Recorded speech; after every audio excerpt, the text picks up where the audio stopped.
Supervisors. It's my pleasure to have a few more minutes as chair of the board. My name is Das Williams, and will everyone stand? I would like to introduce the Los Prietos Color Guard under the direction of Jim Clark.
It's now my pleasure this morning to introduce several of our special guests. We'll begin this program this morning with an invocation from Pastor Jeff Schaefer. Pastor Schaefer attended San Jose University and graduated with a bachelor's degree in religious studies. He studied at Western Seminary in Los Gatos before moving to Santa Barbara with his wife Julia in 2002. To pastor Community Covenant Church in Santa Barbara. He was the interim senior pastor there, but left to join Christian Associates International in 2005. At that point, he began working with marginalized individuals in Santa Barbara County. In 2005, he worked with Friends Without Homes at Persian Park to start a meal sharing program. He organized a tutoring program, kids club, and helped create a library for at-risk youth while director at the Village Apartments on the west side, and helped initiate the first vulnerability index in tandem with our point-in-time count, that's for the number of homeless individuals, in 2011.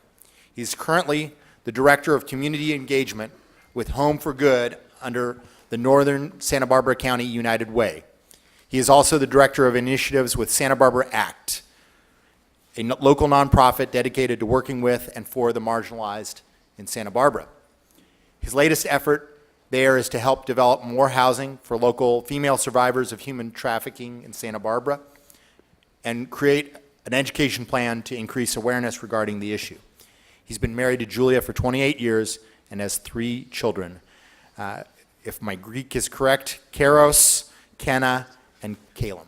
Right Ladies and gentlemen, Pastor Jeff Schaefer. Thank you.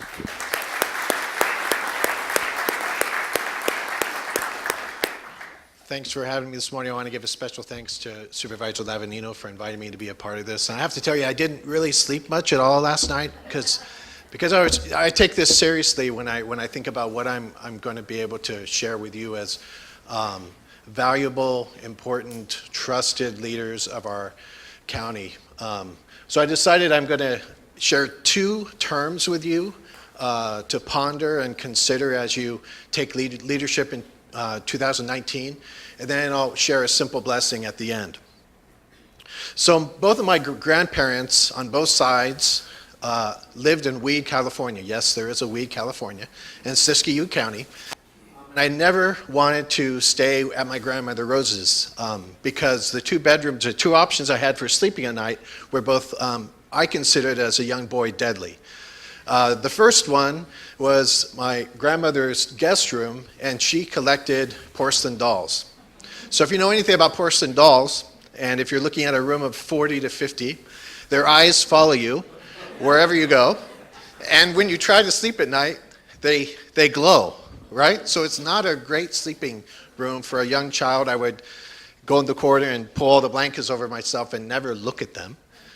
The other room was the living room with an uncomfortable couch and a huge clock that would go tick, tock, and every half hour the chimes would go, and of course at every hour, 1, 2, when you get to 12, right?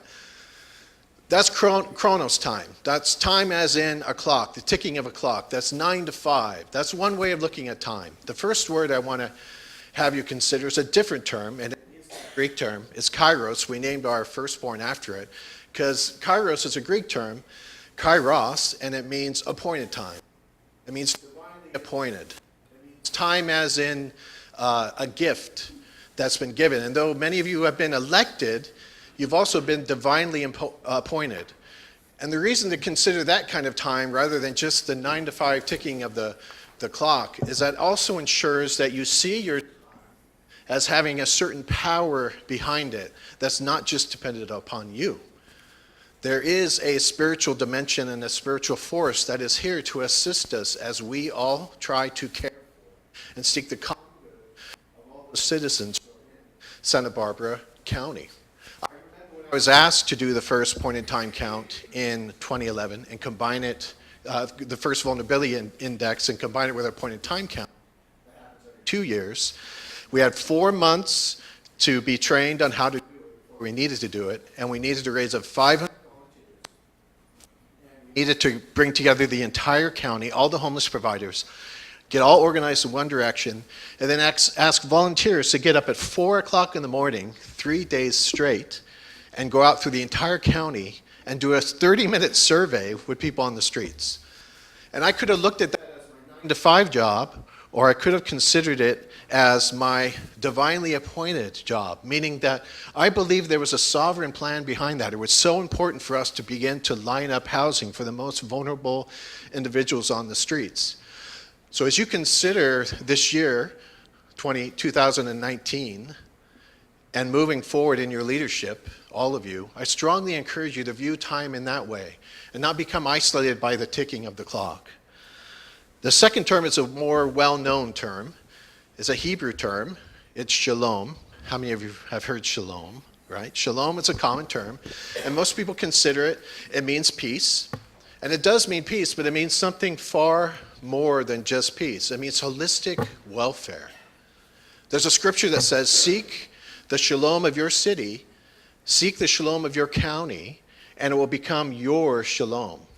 The idea is seek the well-being of the citizens of Santa Barbara County, and it too becomes your well-being. As we care for others, our county becomes strong. So it's everything. It's psychological, emotional, relational, financial.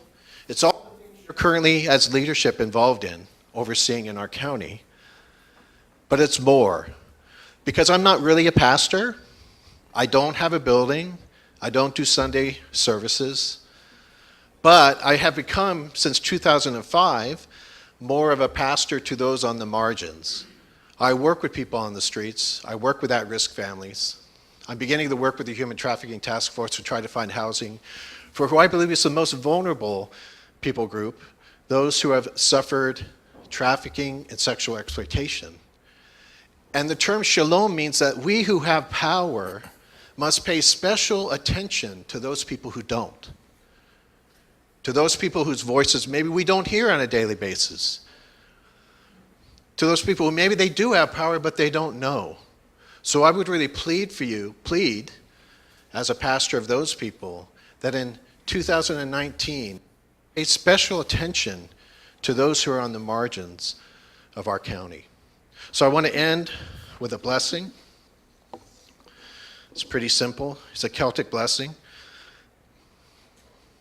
I rise today through a mighty strength, God's power to guide me, God's might to uphold me, God's eyes to watch over me, God's ear to hear me, God's word to give me speech, God's hand to guard me, God's way to lie before me, God's shield to shelter me, and God's host to secure me. Amen. Amen. Thank you for bringing us to the source, Pastor Schaefer. Let's give him a round of applause.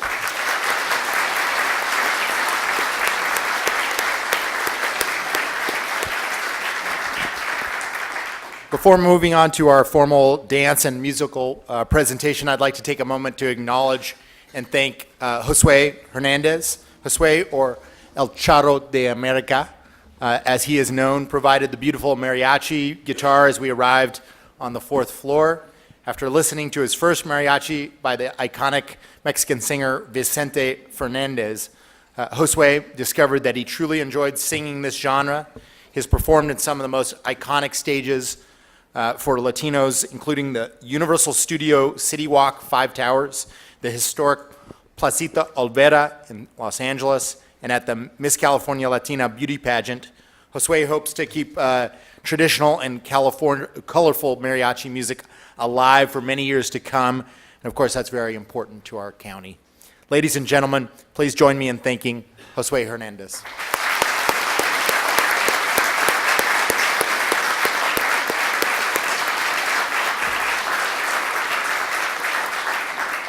So for our musical presentation today, I'd like to now introduce the Righetti High School Marimba Band and Ballet Folklorico under the direction of Ricardo Gabaldon.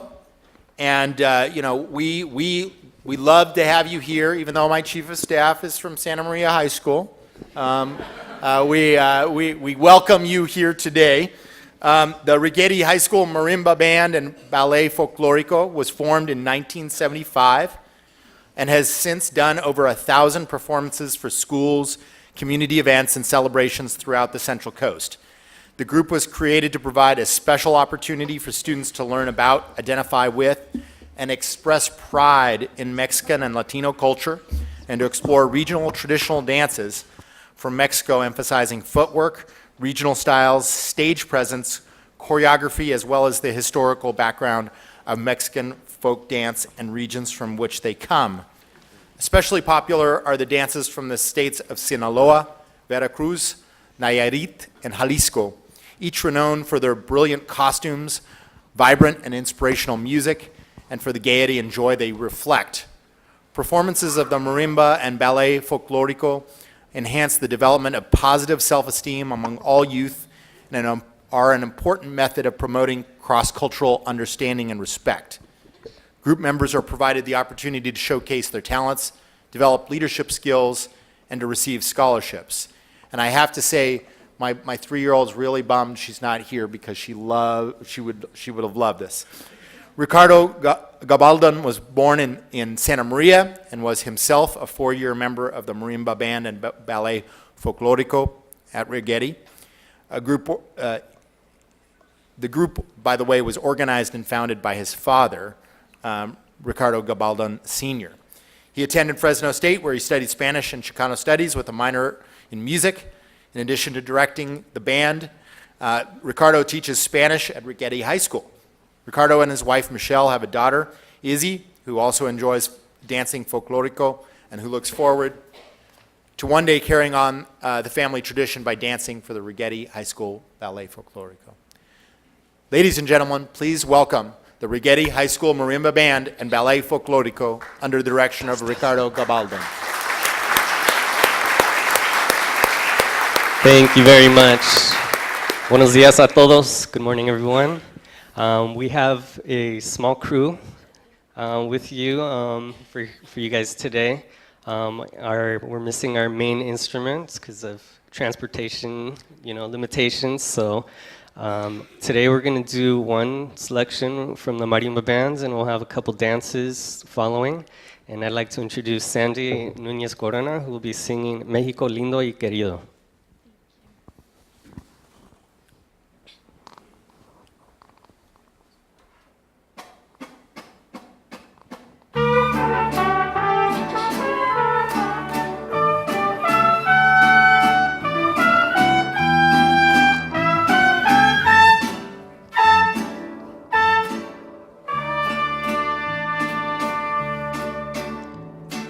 Voz de la guitarra mía, al despertar la mañana, quiere cantar su alegría a mi tierra mexicana. Yo le canto a sus bobocanes, a sus praderas y flores, que son como talismanes del amor de mis amores.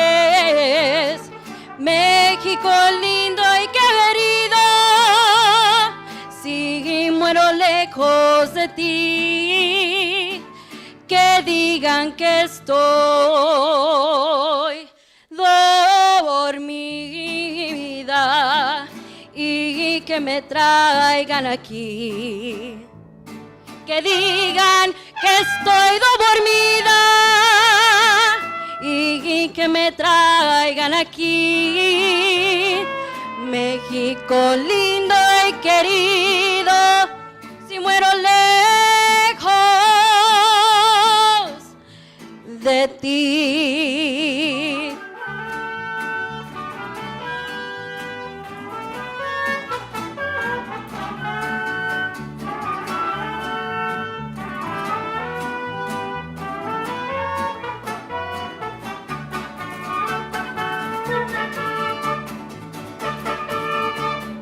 Que me entierren en la sierra, al pie de los magueyales, y que me cubra hasta tierra, que es cuna de hombres cabales.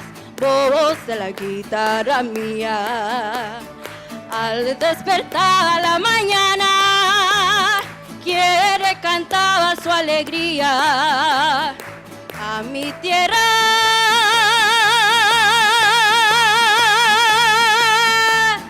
mexicana. México lindo y querido, si muero lejos de ti, que digan que estoy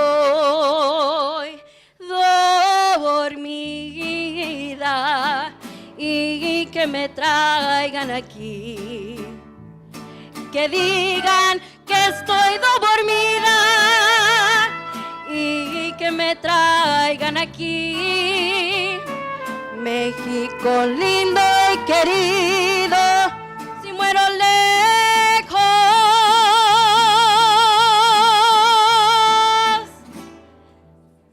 de ti.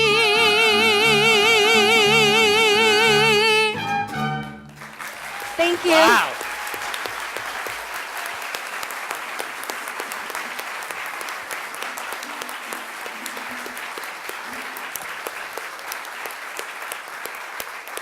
Wow, qué linda. Thank you. She's got a terrific voice, no? Yes. All right, next we'll have the dancers come out. This couple is Jose and Janet, and they're going to be performing La Negra, which is from the state of Jalisco. It's probably Mexico's most recognized dance region. And so once again, this is La Negra.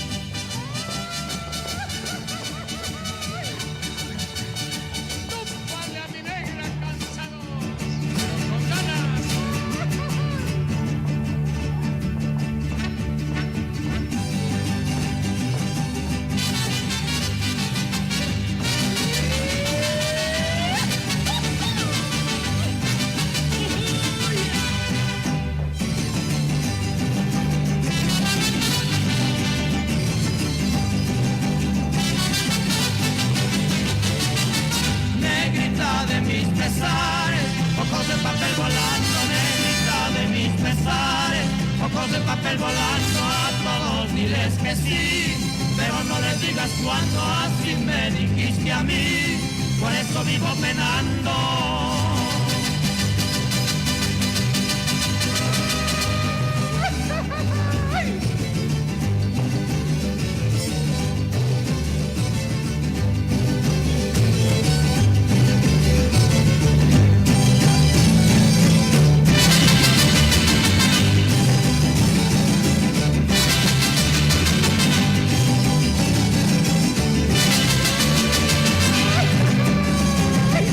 Zapátele bien como se baila en Jalisco.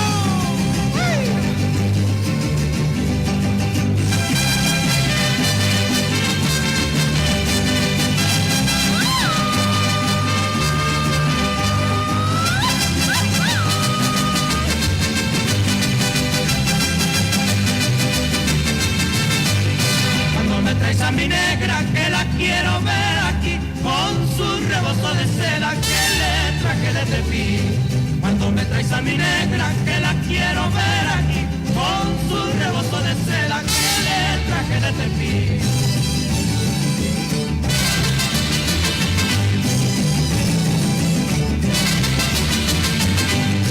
Ahora compadre chicharrones, hágale bien con mi comadre Chencha.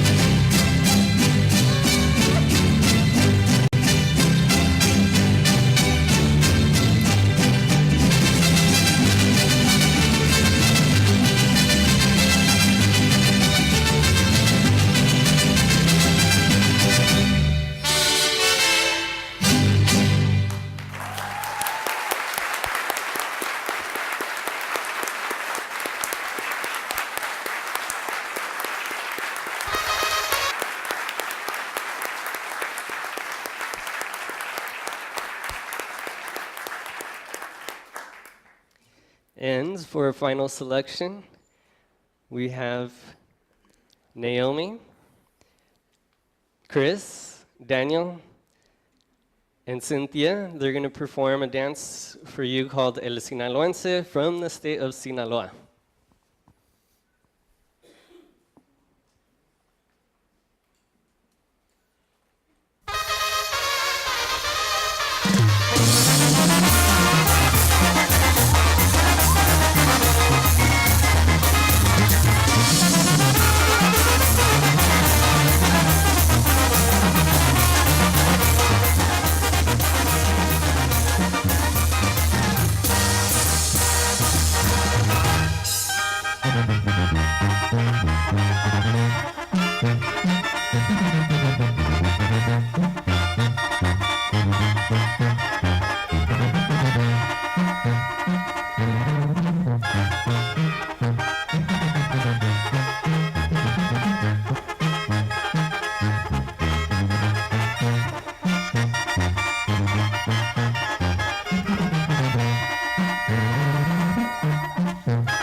Thank you very much.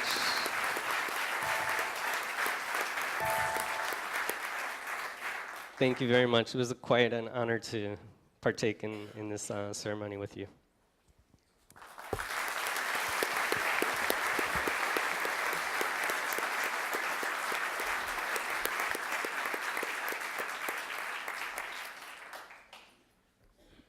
Now I'd like to turn this over to Mona Miyasato, our County Executive Officer. She is the head of the executive branch of the county, who will present the Santa Barbara County officials who were elected in 2018.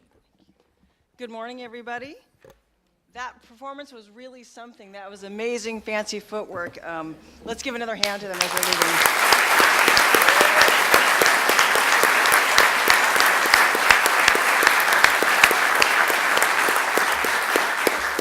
That was probably some of the best tap dancing we've seen in these chambers, which is quite something.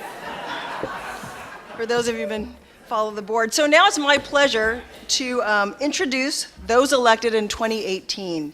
So when I call your name, would you please stand and face the audience? So first, we'd like to begin with those elected to judicial positions in the Santa Barbara County Superior Court. So to begin with, the Honorable James Edward Herman.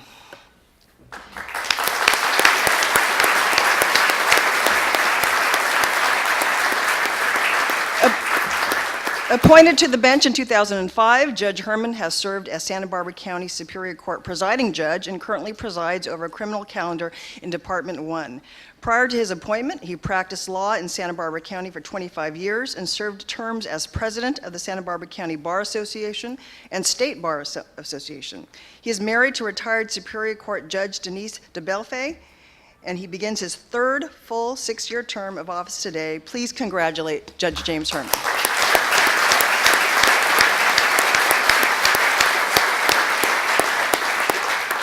Next, to the Honorable Timothy Staffel.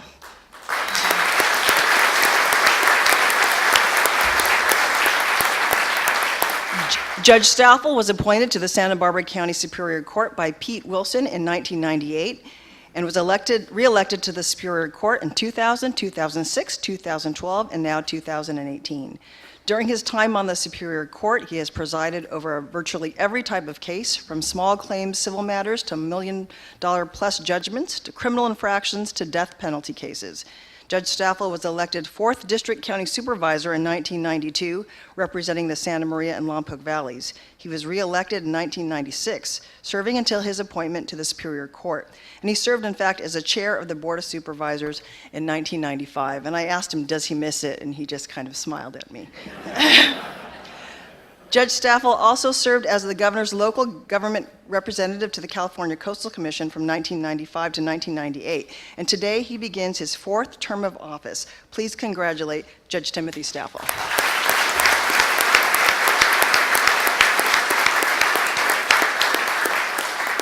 Next, the Honorable Clifford Anderson.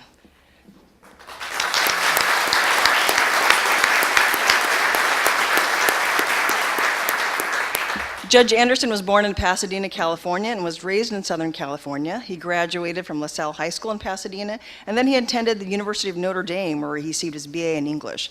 He then attended the University of California, Hastings College of Law, where he received his JD. Judge Anderson then went to work at Hilsinger and Costanzo in Orange County, practicing insurance defense and litigation, concentrating in the area of product liability and malpractice defense. He moved to the Santa Barbara office in 1987 and in 1995 opened his own law practice.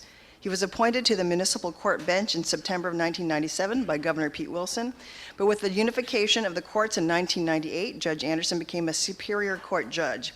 He was the presiding judge of the Santa Barbara Superior Court in 2003 to 2004 and currently presides over Department 8, handling criminal arraignments. He is also the supervising criminal judge in Santa Barbara. Judge Anderson begins his 4th term of office today. Please congratulate Judge Clifford Anderson.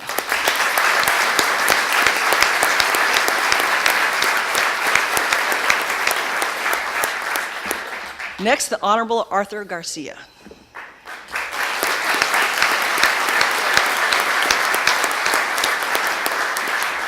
Judge Garcia was born and raised in Santa Maria and attended St. Joseph High School. He also attended Loyola Marymount University and Loyola Law School in Los Angeles and served as a Superior Court Commissioner from 1996 to 2003 before being appointed Superior Court Judge in 2003 by Governor Gray Davis.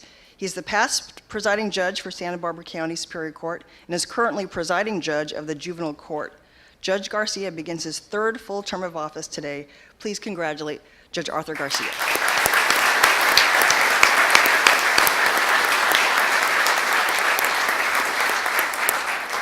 The Honorable Patricia Kelly.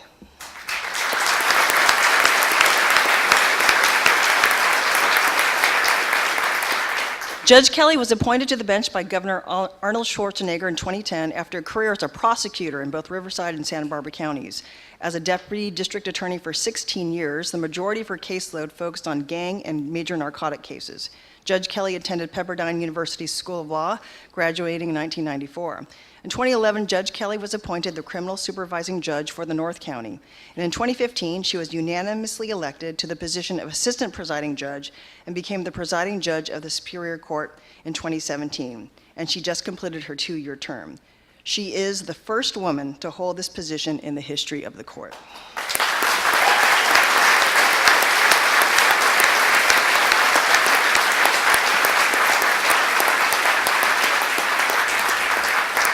She is a member of the Judicial Council's Trial Court Security Advisory Committee, Identity and Access Management Workstream, and Joint Emergency Response Work Group. She also continues to serve on the court's Executive Committee. Judge Kelly received the Santa Barbara Women Lawyers Attorney of the Year Award in recognition of her work, and accomplishments during her presiding judge term. Today begins her second full term of office. Please congratulate Judge Patricia Kelly.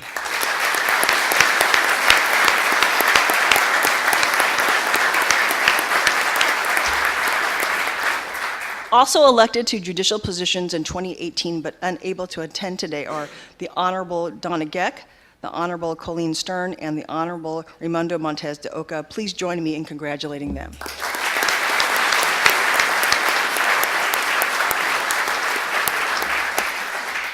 And now those elected to countywide positions in 2018. First, Betsy Schaefer, Auditor Controller.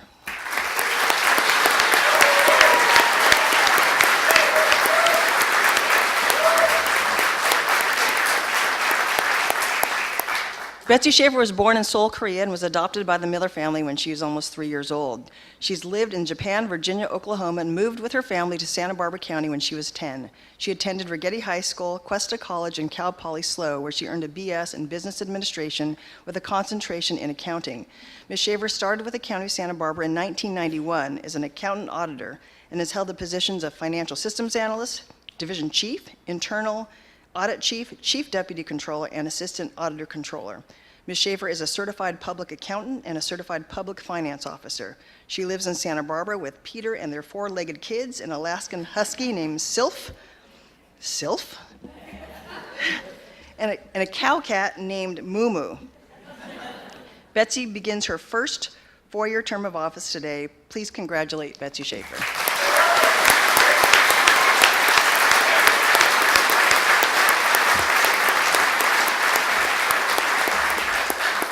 Next, Joe Holland, Clerk Recorder Assessor.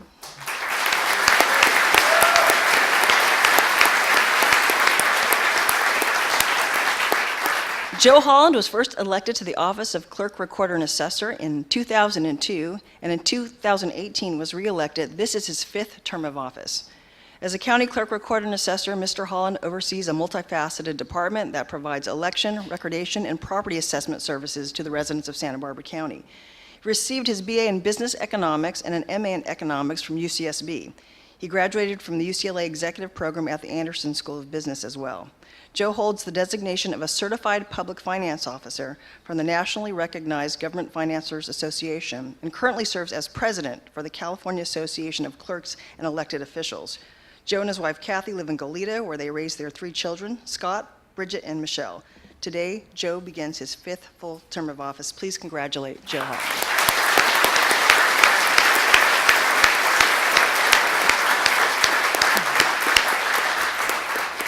Next, Joyce Dudley, District Attorney.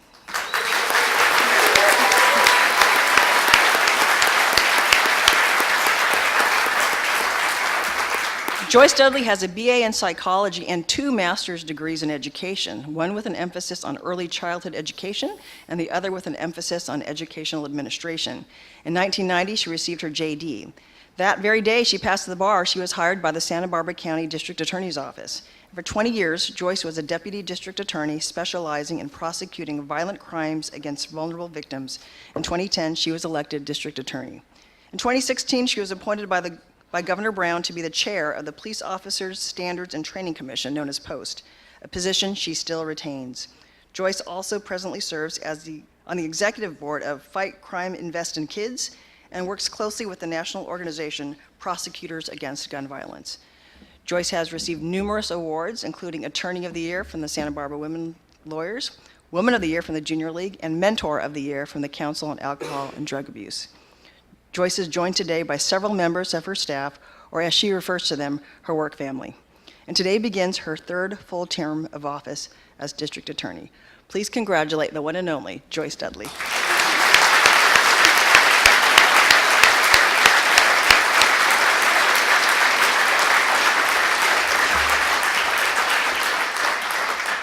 Next, Bill Brown, Sheriff Coroner.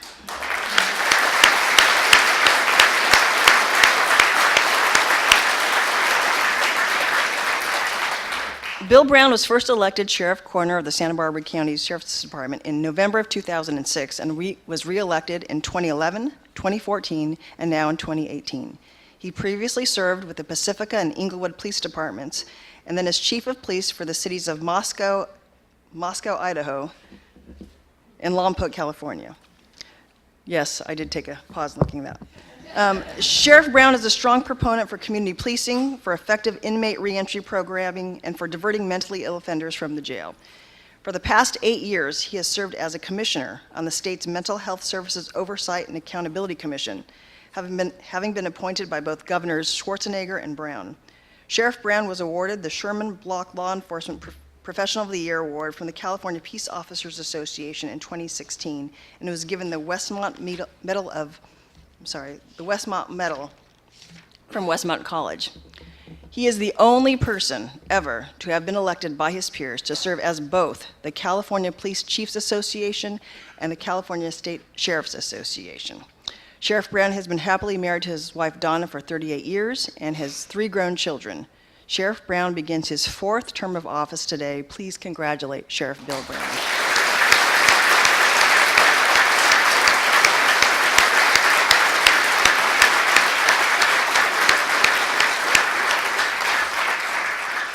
Next, Harry Hagan, Treasurer, Tax Collector, Public Administrator.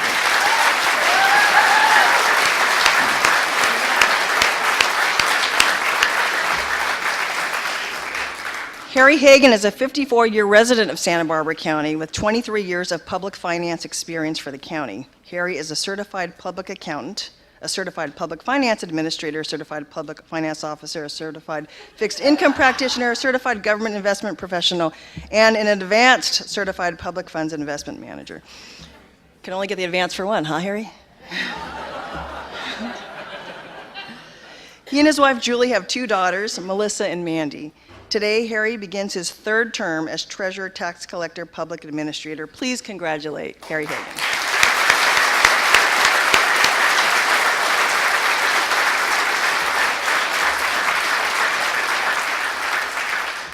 Susan Salcido, County Superintendent of Schools.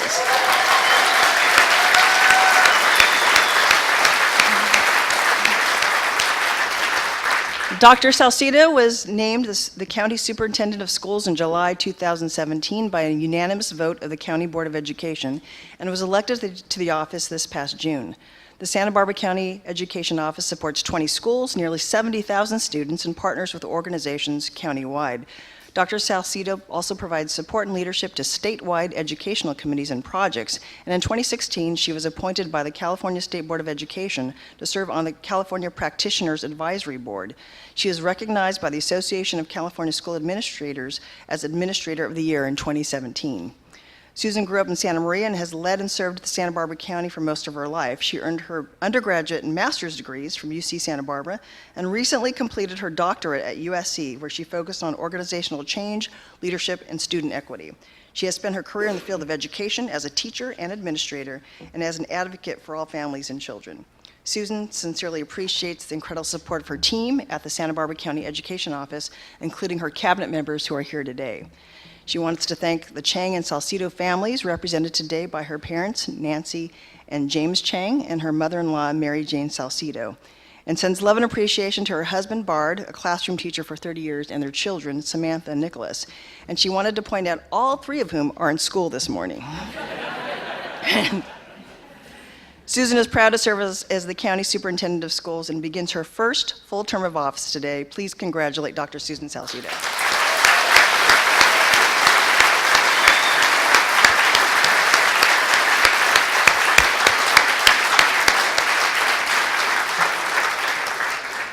And finally, to those elected to the County Board of Supervisors in 2018. First, from the 2nd District, Greg Hart.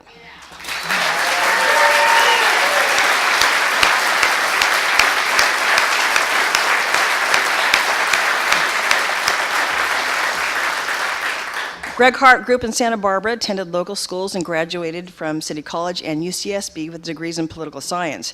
He began his public service career working as a legislative assistant for California State Assembly member Jack O'Donnell. Greg has worked in a variety of positions at the Santa Barbara County Association of Governments for the past 19 years and recently retired from his position as deputy director. He was elected to the Santa Barbara City Council in 1995 and re-elected in 1999.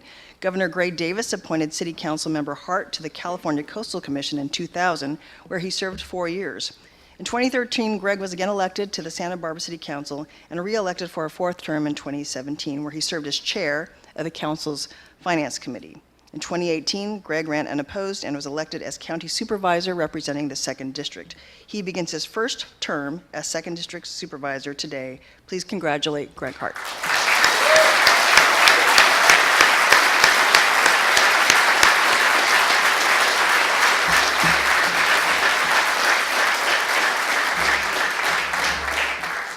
And finally, from the 5th District, Steve Lavanino.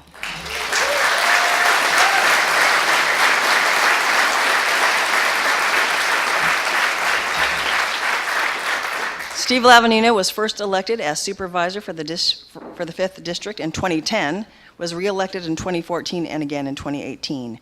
Prior to elected office, he spent 13 years as a staff member working for constituents in both state assembly and congressional offices. He also has close to 15 years' experience in the aerospace industry. Steve is the founder and driving force behind Santa Barbara County's annual Veterans Stand Down. And for his work in helping veterans in need, the Vietnam Veterans of America have named him honorary lifetime member, and the Santa Maria Elks honored him as their Citizen of the Year in 2013. Steve and his lovely wife, Marion, are Santa Barbara County natives and spend most of their free time with their 7 grandchildren. Today, Steve begins his 3rd term as supervisor for the 5th District. Please join me in congratulating Steve Lavanino.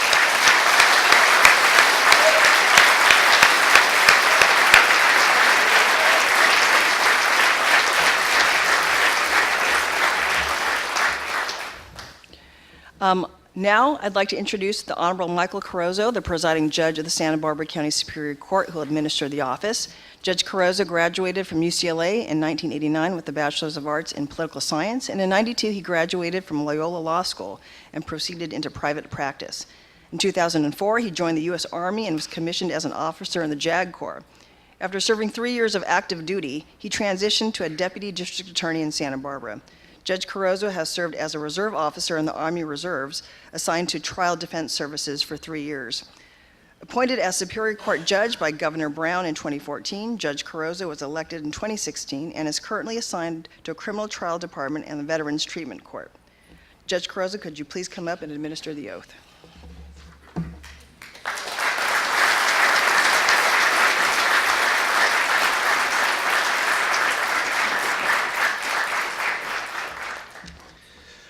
Will the elected officials please stand and raise your right hands? Do you solemnly swear that you will support and defend the Constitution of the United States and the Constitution of the State of California against all enemies, foreign and domestic, that you will bear true faith and allegiance to the Constitution of the United States and the Constitution of the State of California, that you take this obligation freely without any mental reservation or purpose of evasion, and that you will well and faithfully discharge the duties upon which you are about to enter. Congratulations to all of you. Please take your seats.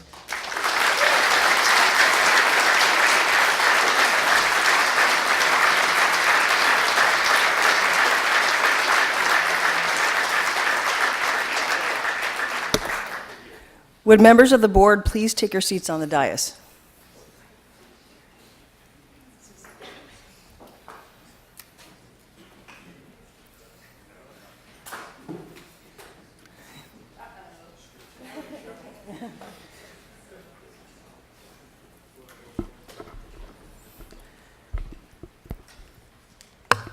It is now my pleasure to introduce the 2019 Santa Barbara County Board of Supervisors. From the first...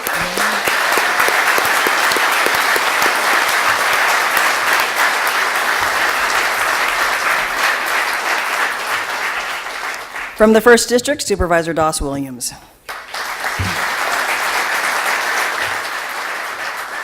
From the 2nd District, Supervisor Greg Hart. From the 3rd District, Supervisor Joan Hartman. From the 4th District, Supervisor Peter Adam.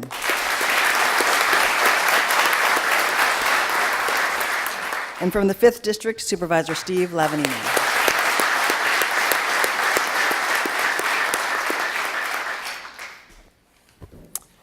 It's my pleasure to introduce our keynote speaker today, Santa Barbara County Superior Court retired Superior Court Judge Rogelio Flores. He's a graduate of UCLA Law School in 1979. Judge Flores began his judicial duties in January of 1987 as the first court commissioner for North Santa Barbara County Municipal Court. In 1997, he was appointed to the Municipal Court Bench, and in 1998, he was elevated to the Santa Barbara County Superior Court. From 2000 through 2016, Judge Flores was assigned to various collaborative courts in Santa Maria, including the Substance Abuse Treatment Court, also known as the Drug Court, the drug treatment mandated by passage of Prop 36. He was also responsible for the Mental Health Court and calendars specializing in co-occurring disorders. He presided over the DUI High-Risk Offender Treatment Court and helped organize the first Veterans Treatment Court in Santa Barbara County. From October 2012 through February 2016, he was assigned to a felony trial calendar while presiding over the Veterans Treatment Court. From March 2016 until his retirement, Judge Flores had been assigned to the Lompoc Division of the Santa Barbara County Superior Court. Since being transferred to Lompoc, he helped start the Veterans Treatment Court and the Domestic Violence Review Calendar. Among his many accolades, Judge Flores has received certificates of recognition from the California State Legislature, Congressman Bob Lagomarsino, Congresswoman Lois Capps, Congressman Salud Carbajal, the National Latino Peace Officers Association, the County of Santa Barbara, the Espy County Probation Peace Officers Association, and the cities of Santa Maria, Lompoc, and Santa Barbara, the Santa Maria Chamber of Commerce, the Community Recovery Network, and he was granted the Achievement Award for 2001 by the Santa Barbara Hispanic Achievement Council. In 2012, Judge Flores was presented the Hero of Justice Award from the Legal Aid Foundation of Santa Barbara County and was recognized as Judicial Officer of the Year by the Chief Probation Officers of California. Judge Flores retired in May of 2018 after 31 years of service to the County of Santa Barbara and the state of California. He is the longest-serving judicial officer in the history of northern Santa Barbara County. Please join me in welcoming Judge Flores.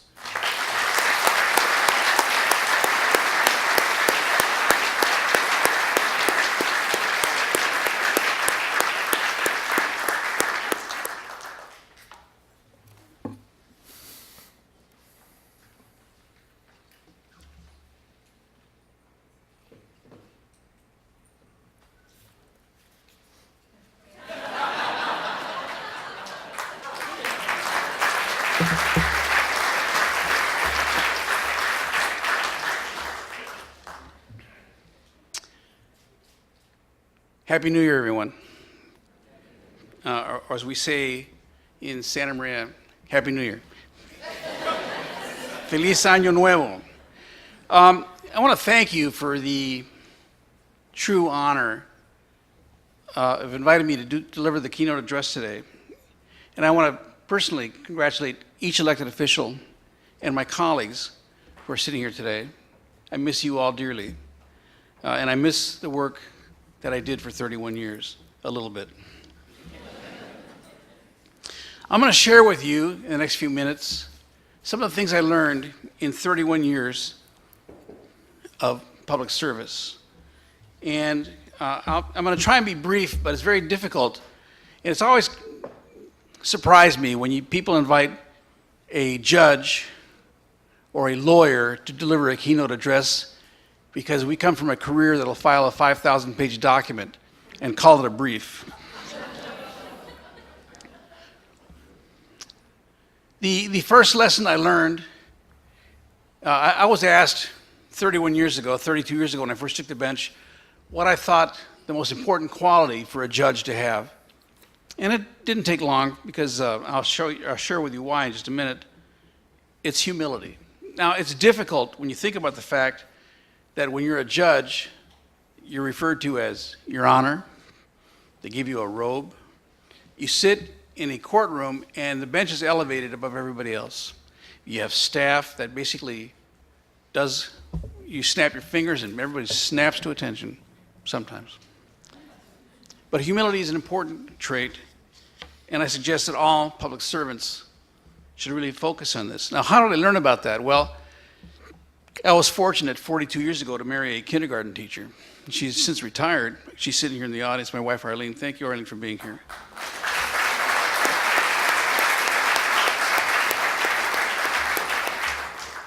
And in 1987, in January of 1987, when I first took the bench as the first commissioner, I was also the first Latino appointed to the bench in North County. Now, Santa Maria is a predominantly Latino community. Well over half the population of North County is Latino. So it was a big deal when I got appointed to the bench, and I thought I was God's gift to the legal profession. So that night, we had a couple of hundred people at the Knights of Columbus Hall in Santa Maria. The community came out. It was a big celebration. And after the celebration and after the pomp and circumstance and the party died down, Arlene was driving me home, and I said, "Sweetheart, you're married to the first Latino appointed to the bench in Santa Maria. What do you think of that?" And she didn't say anything. And that night, we went to bed, and I said, "Darling, you're sleeping next to the first Latino appointed to the bench in Santa Maria." And again, she didn't say anything. The next morning, woke up, beautiful January morning, 70 degrees in Santa Maria. And I said, "Sweetheart, how does it feel waking up next to the first Latino on the bench?" She said, "Honey, I'm going to take you to breakfast." So she said, "I'll drive." So she gets in the car, and I sit there, and I'm really full of myself. And instead of going to breakfast, she drove directly to this chicken egg ranch in Santa Maria called Rosemary Farms. And there, under the chicken coops, was this man about my age scooping droppings up into a plastic bucket. I said, "Why are we here?" She said, "That guy over there used to be my boyfriend." I said, "Wow, and you're married to the first Latino on the bench?" And she said, "If I would have married him, he would have been the first Latino on the bench."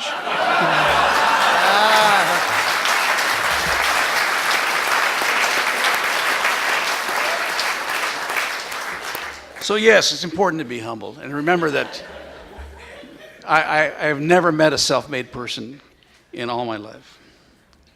Lesson number 2, we, all of us, not only judges, but in every career that we have, can and should be agents of change. And let me explain that. About 26 years ago, I was calling the DUI arraignment calendar in Santa Maria. And back then, it was done a little differently. We had so many cases to call that we would line them up 10 at a time, 12 at a time. We did DUIs, 20 a week in Santa Maria. We'd line them up, and most defendants in a DUI case would plead guilty at arraignment, and I was the arraignment judge. So you waive your right to an attorney. Yes, yes, and like Henry Ford would have been proud. We were moving the calendar like a clock. And back in those days, the DA would file in writing the blood alcohol content on the cover of the filing document. And so I'm calling, 0.15, 0.16, 0.14, and I stop, and this man is 0.46. Now, I know I'm speaking to a bunch of novices here. You may not know that the legal limit of alcohol consumption, blood alcohol content is, you see, all know that, right? Yeah. 0.46 is a lot of booze. So it was a first offense DUI, and traditionally, back in those days, we had what was called a standard disposition. So this defendant normally would have gone to a 3-month DUI class, get his license suspended or revoked for 3 months, and go to the class. That's basically what was done. But I was troubled a little bit by this blood alcohol content. So I told the bailiff, and the public defender and DA were in court, and I said, Mr. Bailiff, remand this man to custody. He was out of custody. No, those of you who are in the legal profession know there was no change in circumstances. There was no grounds to do that. And I told the public defender and DA, this person's killing himself, and he needs help. And I tell the public defender, find him a residential program, and I'll release him immediately from custody. But we can't allow that kind of blood alcohol content on a defendant in this court. We can't do it because he's going to kill somebody. He's going to kill himself. He was 19 years old. So sure enough, he goes into custody, and a couple days later, the parents find him a residential program in LA County, in LA, and they come and pick him up. I release him, and he goes to the program. And the story should have ended there. Months go by, and I call the last case in court, and this gentleman sitting in my courtroom, in the very back of the court, and I said, did I forget to call your case? He said, no, I don't have a case on calendar today, Judge. I said, well, why are you here? He said, I'm that .46 DUI. Wow, son, I don't remember your face, but of course I remember your case. Why are you here today? He said, can I approach? And I made my deputy so nervous because people were always approaching the bench, and it drove you guys crazy. Can I approach you? Of course. So he approaches and comes up to the bench, and he says, I've got something for you, Judge. I've got this coin. Today's my first year of sobriety, and I wanted to give this to you because you saved my life. I said, I did nothing. He said, no, you have to understand that you sent me to a residential program. I was there for 6 months. I'm now a secretary of a local AA meeting. I go to meetings every day. I was drinking myself to death, and I was drinking every day since I was 9 years old. I was going to school drunk, and nothing could stop me. My parents, my godparents, my grandparents, my girlfriend, my brothers, my sisters, everybody. And I was on a freight train to dying. I came into this court, and you scared me, and you put me in jail where I needed to be. And you sent me to this program, and I want you to keep this coin as a symbol of the fact that you took a chance to do something different, and it changed my life. I've seen him several times since then. He's still sober 26 years later. And I kept this coin on the bench in front of me every day to remind me that sometimes we have to do things a little different. Not because we want to be draconian and punish people and be mean, but sometimes we have to look for solutions to problems that are not traditional. And so it's important to recognize the fact that we can be, in all of our careers, be agents of change. The third lesson I want to share with you is the fatal nature of drug addiction. I went to a retreat in Santa Maria years ago called Santa Maria Search for Christian Community. It was a retreat, a weekend retreat, and they put you at a table with different people, and I sat at a table with a young man named Bobby B. Now, Bobby was the kind of guy, he was a little homeboy from Santa Maria, but he had the personality that would walk into a dark room and it would light up. He was effervescent. He was wonderful. He was funny. And we hit it off immediately, like two people who should have met years ago. And he shared with me his addiction to heroin and how he was struggling with his addiction. He had 6 kids and his wife, a hardworking guy. And during the retreat, we promised each other, Bobby, after the retreat, we're going to get together. We're going to have lunch once a week. We're going to talk, and we're going to build a bridge going to build a bridge between the bench, I'm a judicial officer at the time, and this little addict. And because we hit it off. So I get to work one day. Back in those days, in Santa Maria, the judges had a parking spot that were marked judge. I don't know, that was probably not a good idea, you know. So I parked in the judge's spot, and there where I parked was Bobby B. Bobby stopped me, said, "Hey, Judge, how are you?" "Hey, Bobby, what's going on?" "So, what are you doing here?" He says, "You know, I just stopped by to let you know how well I'm doing. I'm clean and sober. I'm doing well. My family's great. I just came to say hi. Maybe we're going to go to lunch someday." I say, "Let's do it soon, I promise." A week later, he was dead. He died of a heroin overdose. The problem of opioid dependence in this country is not new. It's not a 21st century phenomenon.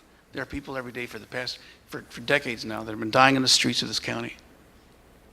And it's important for us to recognize the fact that we can and should do more for those people, all of us, which is one of the reasons why I got involved with drug court, because of my experience with Bobby. Because I figured we can do more, and we did, and we have. This next lesson I want to share with you is very close to me because these stories all are. I call it America is a Living Dream. I was fortunate to start a night court in Santa Maria. Night court was a traffic court. We had a chance on a Tuesday night, if you were working and you had to see the judge, to come on Tuesday night to see the judge for your traffic matter. And that was our busiest calendar. We had 60 or 70 cases every Tuesday night. It was hopping. And a month after I was on the bench, I called my last case of the day. The buckets are empty. And there's a man, a Mexican man and his wife and 2 children in the courtroom. And I asked him, "Did I forget to call your case?" "No hablo inglés." So I asked him in Spanish, "Did I forget to call your case? Se me olvidó llevar su caso." He said, "Oh, no, Judge, we don't have a case here today." I said, "Why are you here?" He said, "You know, Judge, when we saw in the Santa Maria Times you were being sworn in as a judge, I had to bring my kids here to see it's true. I had to bring my kids here to see what this country is about. And I told my children, work hard, work diligently, stay focused, and you can be, look at we have a judge. We have a judge in Santa Maria." Wow. I was sobbing. I was crying my eyes out. I couldn't believe it. This is an amazing country. We live in an amazing county. You are amazing public servants. But never forget the fact that people are dreaming about being in here and loving this country and giving them a chance to love it as much as we do. The next lesson I want to share is be a mentor. I was fortunate enough in the 31 years on the bench to be a mentor to 30 students, college students. 26 of them are now practicing lawyers.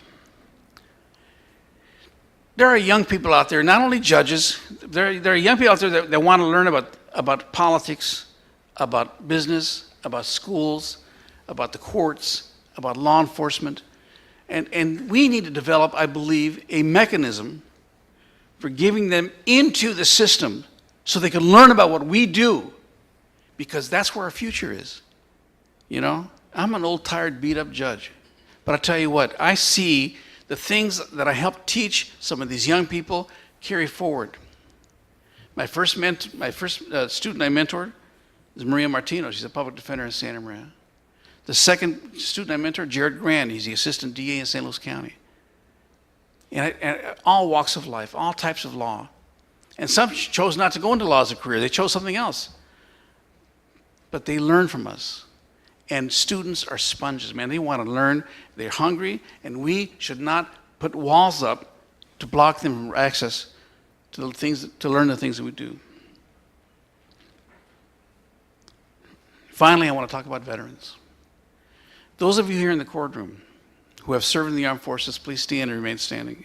If you have served in the armed forces of the United States, please stand and be recognized.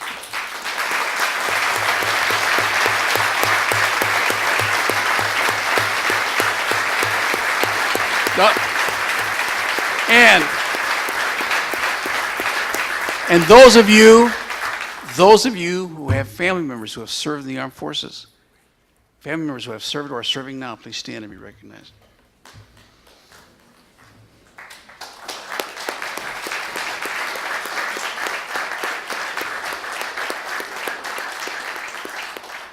Thank you. Please be seated. Let me tell you, from the bottom of my heart,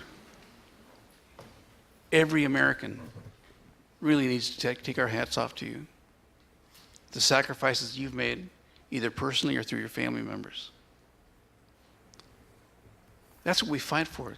They fought for us, men and women of the armed forces, to give us representative democracy, to give us a chance to break bread with brothers and sisters, and to work for each other. I want to thank Steve, Supervisor Lavagnino, my neighbor and good friend, who for years ago started the stand down in Santa Maria for veterans. And Steve, I couldn't thank you more. It's a wonderful project, and I look forward to collaborating with you in the future and making it happen. I want to acknowledge my brothers, Frank and Raul Flores, stepbrothers, my father's first marriage. My parents were married for 51 years. My dad was married before that. Had 2 kids. Frank just died of cancer, Purple Heart recipient in Vietnam. Raul, both born in Mexico. They came to live with us as adolescents. Frank was drafted. Raul joined. Frank was 13 when they came to live with us. Raul was 12. They didn't have to serve, but they knew they had to because they bought in to what this country's about. And they put their lives on the line for all of us, both combat veterans.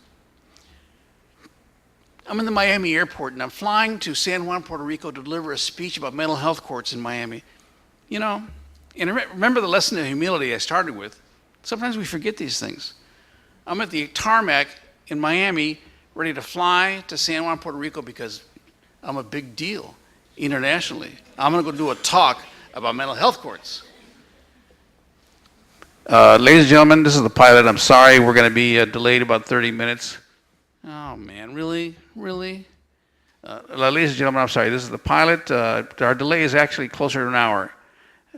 And now, you know, there's like a mutiny. I'm ready to lead it. You got to be kidding me.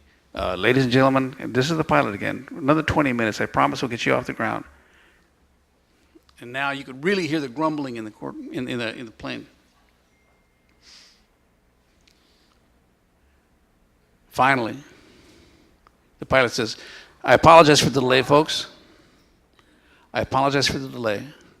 But let me tell you why we're waiting. If you look out the window on the right side, you'll see that they're loading the remains of a soldier who died in Afghanistan onto the plane, the color guard. This young man's being flown back to his home in San Juan, Puerto Rico, because Puerto Rico is in the United States.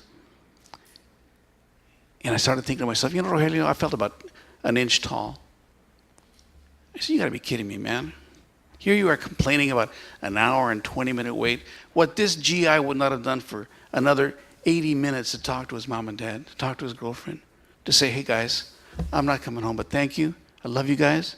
But no, we're so full of ourselves sometimes that these veterans put their lives on the line, and we forget that, which is one of the reasons why the job of my life, besides veterans court, besides drug court, mental health court, the DUI count, all that stuff was important. The trial department was important, working in law enforcement was important. That was all important, but working for veterans, especially those veterans who were returning from combat, and giving them a chance, if they got caught up in the criminal justice system, to get their lives back, was my life's work. It's the best stuff I ever did.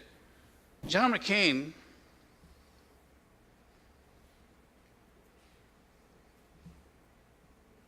wrote in Faith of Our Fathers, nothing in life is more liberating than to fight for a cause larger than yourself, something that encompasses you, but it is not defined by your existence alone.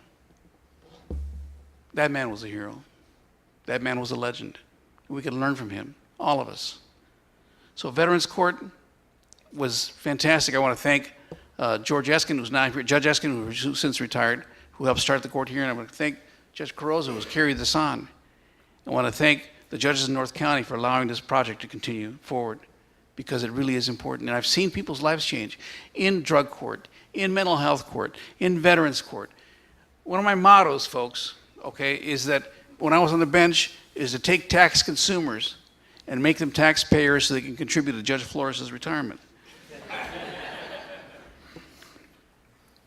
I served on the General Service Board of Alcoholics Anonymous for 6 years as a non-alcoholic Class A trustee. So every 3 months I'd be flying to New York to these meetings. And I learned so much from the Fellowship of AA. These people are wise in their sobriety. They've woken up, and they share a wisdom that is so profound. And when I was moved out of drug court into a trial department, some people were concerned, and they said, Judge, you know, we don't want you to leave. I said, no, it's okay. You know, rotation's important. It's important for us to do different things and learn different things. And it was time to do some trials. So I got a couple of notes from members of the fellowship. One note said, it had a picture of a flower growing through a crack in the cement. And under the picture of the flower says, grow where you're planted. Well, there's a lesson for you. That's how AA people think, right? Grow where you're planted. I said, well, that's pretty cool. The idea is, wherever you are, be the best you can be and grow. And we tried that. Another person said, and this is what I wish all elected officials and all the members of the board and anybody that's in public service, and all of us in this room, my wish for you in 2019 and the rest of your lives was shared with me by a member of this fellowship. Judge Flores, I wish you serenity and acceptance. Let me explain acceptance to you, Judge, in this letter. Acceptance is when you're in the supermarket and you're in the 10 items or less checkout line, and the person in front of you has 17 things in their cart, and you don't say anything about it. That's acceptance, okay? Serenity, Your Honor, is when you don't even bother counting what they have in their cart. That's my desire for all of us in this room, serenity and acceptance. And thank you for the invitation, and God bless all of you.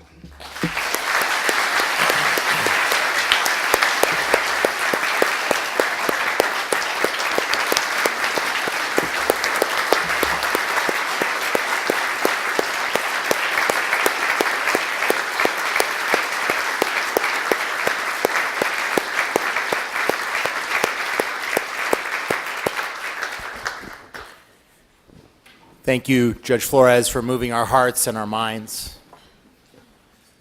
It's my pleasure to call to order the 2019 Santa Barbara County Board of Supervisors. This marks the 169th convening of Santa Barbara County's highest legislative body, and I will now accept nominations for the position of chair. Supervisor Hartman. Chair Williams, may I have the honor of nominating Supervisor Lavanino for Chair 2019 Santa Barbara County Board of Supervisors? I see a nomination. Second? Second. With pleasure, I will ask all those in favor, please say aye. Aye. And can I get a nomination for the position of vice chair? Supervisor Adam. I will nominate Supervisor Hart. I'd like to second that motion. There is a nomination and a second. All those in favor, please say aye. Aye. We have a new chair and vice chair for 2019 of the Board of Supervisors, who will sit as the Board of Directors of the Water Agency, the Flood Control and Water Conservation District, the Santa Barbara County Fire Protection District, the Laguna County Sanitation District, the Santa Barbara Fund for Public and Educational Access, and other special districts. Some too numerous to name, though that gives a backdrop to my remarks as outgoing chair. When I was elected 2 years ago, I didn't necessarily campaign either as a partisan for or against. Most people, when they run against the county, right?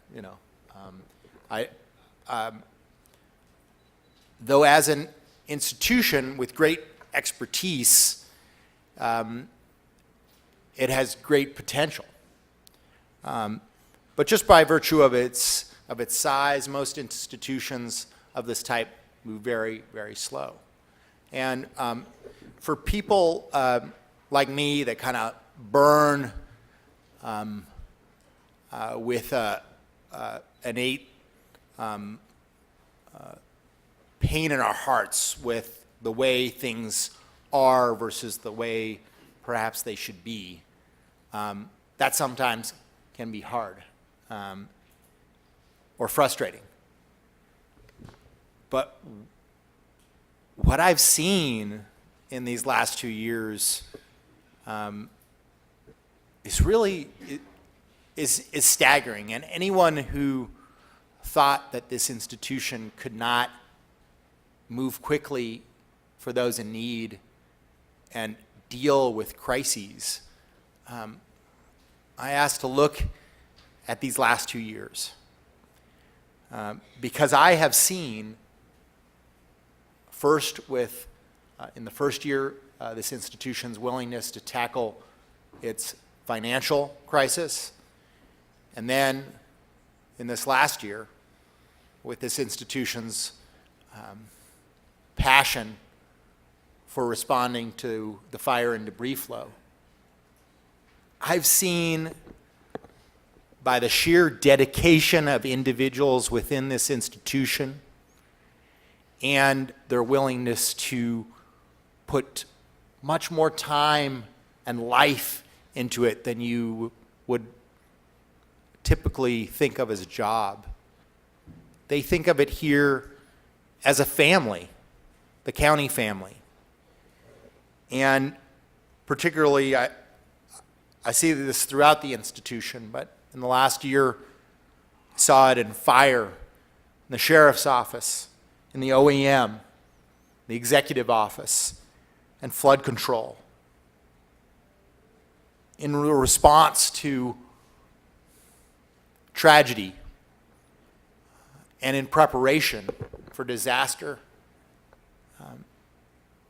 these individuals put their lives into being there for those in need. We, as an institution, brought all our resources to bear. Our expertise, our financial resources, and I would also argue something deeper, our spiritual resources. And the community did too. And I think we did something very different last year as a community. I mean, we're typically a pretty fractious bunch, right? I mean, go to any city council or board of supervisors hearing, and you're going to get to see a lot of action. At least action. Sometimes it can be about small matters, but conflict, right? That is the nature of democracy. We resolve our conflict openly, sometimes embarrassingly openly, rather than behind closed doors. And so in a community famous for fighting with each other, we did something really different last year. We fought for each other at a deeper level. In a community known for its fences and its neighborhood conflicts, those fences, both physical and emotional, were ripped down by a force greater than ourselves. And we responded to it as a community with compassion, with thoughtfulness, and with hard work. I want to thank for that time because it was definitely an eventful time to be chair. I want to thank my colleagues on the Board of Supervisors who, with great empathy and great understanding, were willing to have the attention of the institution focused on the disaster areas and to get more than our share of resources. And I have never heard a complaint from them for that. And I also want to thank my staff. If you ever think that we get this stuff done on our own, you got to know the people who work in our offices. My staff includes one person who took the job right after the debris flow, another person who is the polar opposite of me personality-wise. She's calm, collected, methodical. She likes things to stick the way they're supposed to stick, while I'm chaos, energy, and maybe force of will sometimes. And then another individual who has fought for me, with me, and for our shared ideals since 2008. And these three put their lives and their hard work in this. And sometimes, the women that work for me, I think of as warriors. They, even when they're wounded and their guts are hanging out, they hold those guts in and press on to help those in need. So I'll tell you, it is maybe with a little relief that I pass this gavel to you, Mr. Lavanino. I wish you a quieter year, but and this is here's the bat phone, by the way. This is an important thing. Are those the launch codes? It is not the launch codes.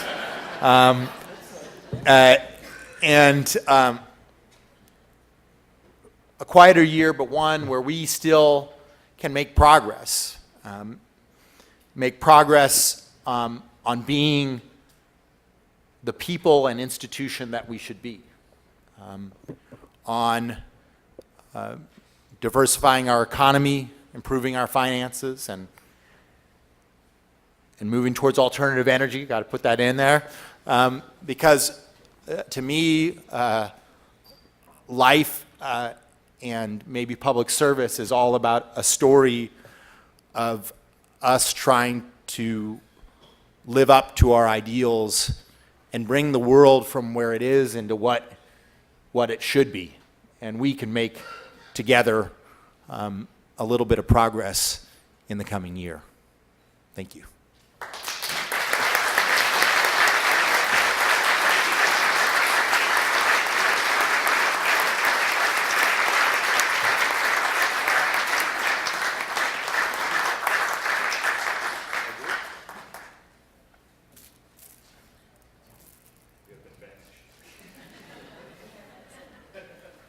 You better take that.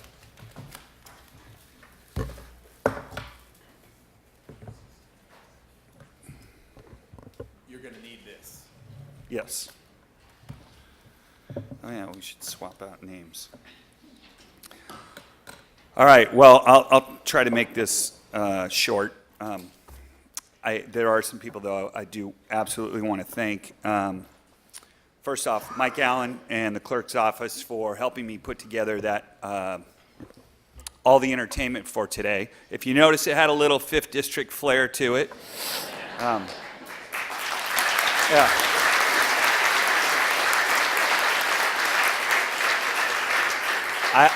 I don't know who's going to be the chair 4 years from now, but hey, good luck, living up to that one.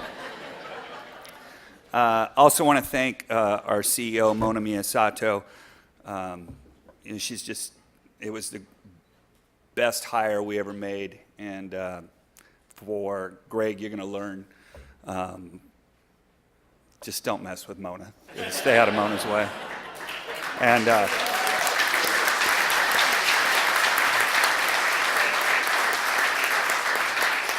also, somebody that doesn't get a lot of love, that keeps us all out of trouble, Mike Gazzoni and your staff, we appreciate everything that you do.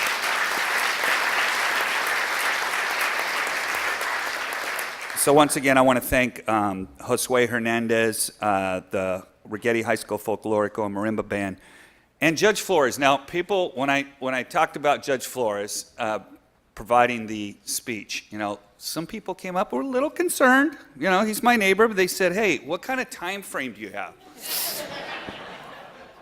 And I found out it actually takes Judge Flores 90 minutes to watch the show 60 minutes. He takes a while, That's why we cleared the calendar, man. Yes, well, we did clear the calendar, and awesome message.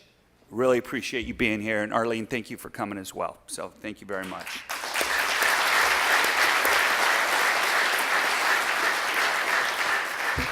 So I have my lovely wife, Marion, here today. Thank you for being here.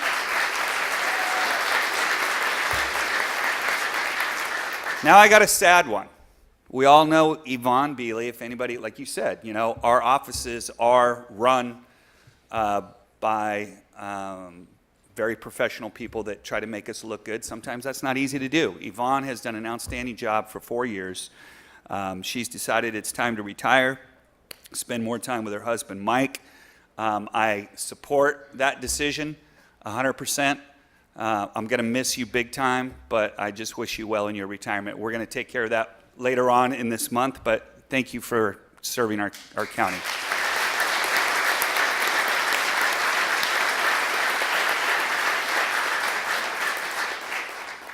Right next to her is her replacement. Going to step right in is Yesenia Cuevas. She'll be running the office up in Santa Maria. And right next to my wife on the other side, you all know my chief of staff is Corey Bantalon. So that's the 5th District team there.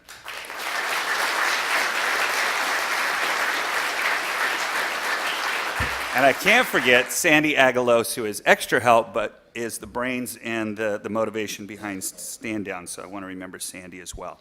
And I do know that my dad is watching, so shout out to Channel 20 or whatever it is. So, Doss talked about the debris flow. I have to tell you this. I called Darcel because Doss was out of town, and I said, hey, I want to know what Doss is speaking about so I don't say the same exact thing. And she said, that's going to be really hard for you to do.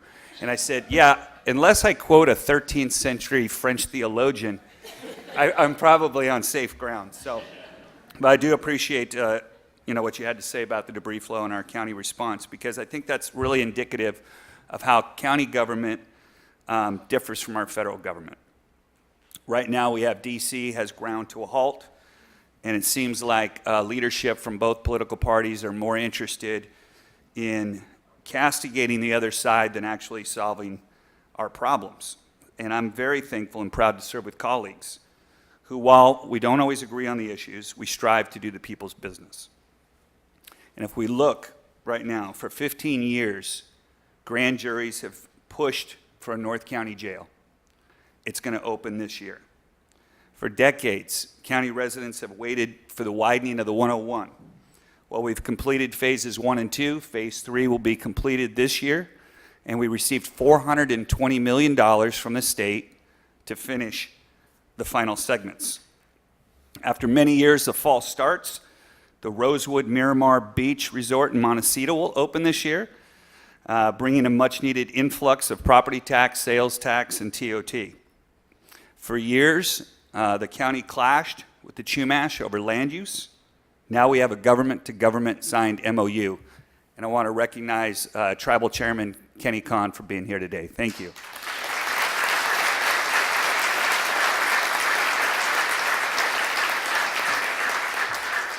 And for the first time that I know of in Santa Barbara County history, under the leadership of our CEO, Mona, we'll be developing a multi-year budget outlook that actually anticipates an economic downturn or recession. A smart move. Thank you. There is much work left to do. There are looming issues that still threaten us, keeps me up at night. Pension fund instability, our maintenance backlog, and our changing climate all present us with future tough decisions. But I'm confident that with working together across all ideologies, we will find solutions. I'm also proud of our employees. We have an outstanding management team that I would put up against any private sector. And I'm always amazed at the spirit of service that I see when I visit our frontline employees. You make me proud to work here. Finally, I'll be making a few minor changes to our agenda management, which means we will eat on time. But the most important change I'll be making is that we will be having the addition of a Veteran of the Month resolution that will be presented at the last meeting of each month. Each district will have a chance to honor a deserving veteran in their district. The first district will be kicking off this new program during our January 29th meeting. I'd like to welcome Supervisor Greg Hart, ask him to make some comments, and then we'll get to work.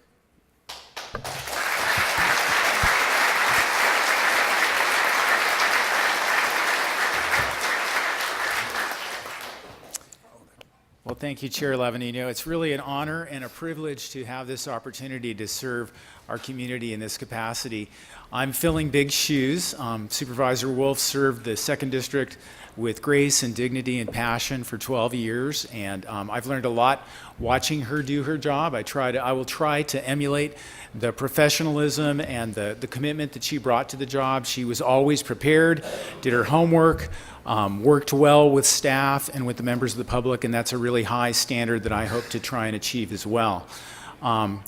I've been doing this community work for quite a while and bring some experience to the job, but there's a lot to learn being a county supervisor. There's tremendous expertise. The elected officials that I'll be working with, my colleagues here on the board, all have tremendous unique abilities, and I hope to learn from them and to better serve the residents of the 2nd District.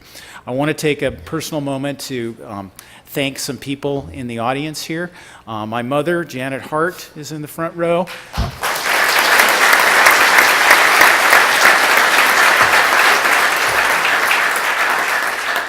I want to thank her for adopting me and bringing me to Santa Barbara County when I was 2 years old, and that's probably the greatest gift that you could have offered me. But in addition to that, you instilled a sense of public service in me. My father was a library director for the county and city of Santa Barbara. My mother was an elementary school teacher, and public service was part of our daily dinner table conversation. I learned a lot about local government, listening to their conversation, engaging with them. My son, Justin Hart, is here. I want to introduce him as well. Thank you.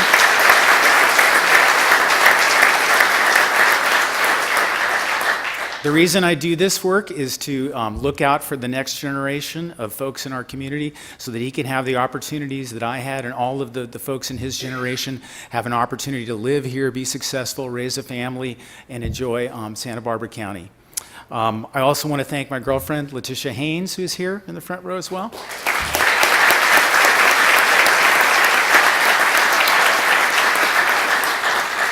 The love and support that you give me on a daily basis, and the patience and understanding that you offer to me when I'm talking about these crazy things that we all do incessantly, I really, really appreciate it. Couldn't do this without you, so thank you very much.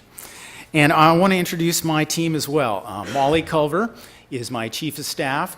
Molly was here earlier, and I think she's out working, which is so, Molly, oh, there you go. Molly's back there.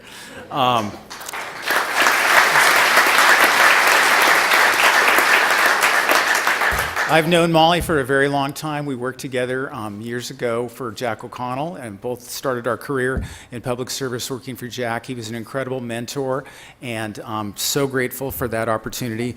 Molly has been working for decades at the state, federal, local level, extremely experienced, very capable, committed, passionate person with the biggest heart of anybody I think I know, and it is really an honor to have her working with me on our team here for the 2nd District. Ethan Bertrand is a new young elected official and leader. Ethan's going to be a district representative here for the 2nd District. He's sitting in the front row.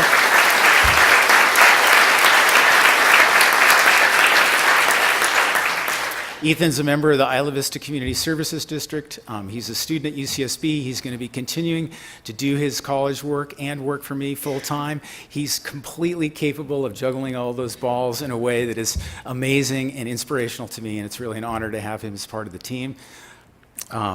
I just am very, very proud of this moment. I don't want to talk a lot about policy and issues. There's so much work to do, and I heard a really wise elected official one time say, how do you tell people what your priority is when you're responsible for health care, criminal justice, social services, potholes. All of these issues are really important, and I'm going to do my best to help and lean into those issues.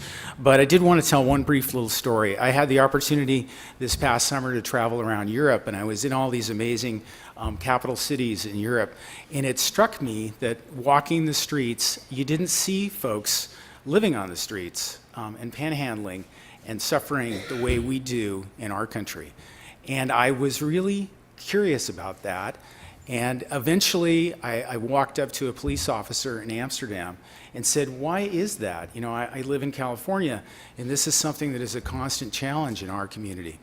And he said something very simple and profound to me. He said, we take care of people in our country. And that really hit me. And it inspires me, and I know it inspires all of you. That's why we're here today. That's why we do this work, to help people on a daily basis. And Judge Flores said it very clearly, and I thought beautifully. Every day, a little bit at a time, as much as we can, we need to help people. And that's why I'm here, to do my best to try and to move that ball forward. And I am so honored to have this opportunity to represent the 2nd District. Thank you.